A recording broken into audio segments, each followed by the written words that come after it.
Kıymetli takipçilerim, sevgili izleyiciler, mutfağıma, YouTube kanalıma hoş geldiniz. Bugün sizlerle kışın içinizi ısıtacak çok lezzetli balkabağı çorbası tarifi paylaşacağım. Hepinize keyifli seyirler dilerim.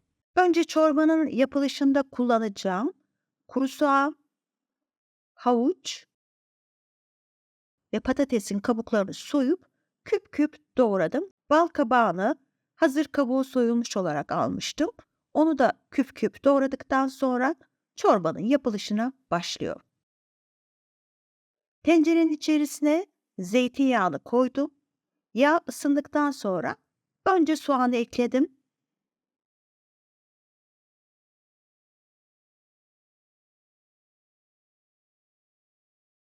Ara ara karıştırarak biraz soğanı kavurdum. Daha sonra içine havucu ilave ettim.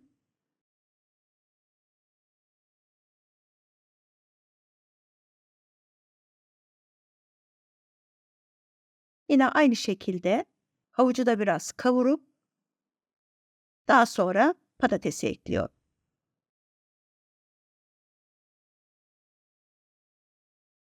Gördüğünüz gibi sebzeleri sırasıyla çorbayı pişirdiğim tencereye alıp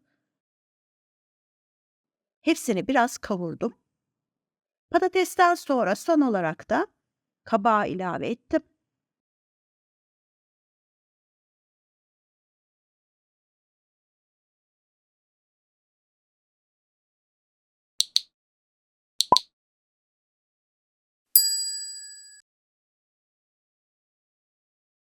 Sebzelerin hepsi kavruldu.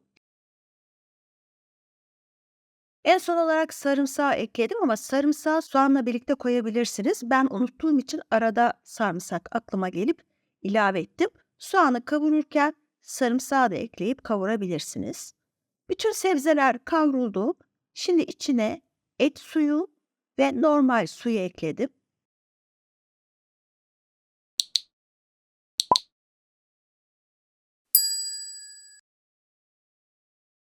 Tuzunu da ilave edip suyun kaynamasını bekliyorum.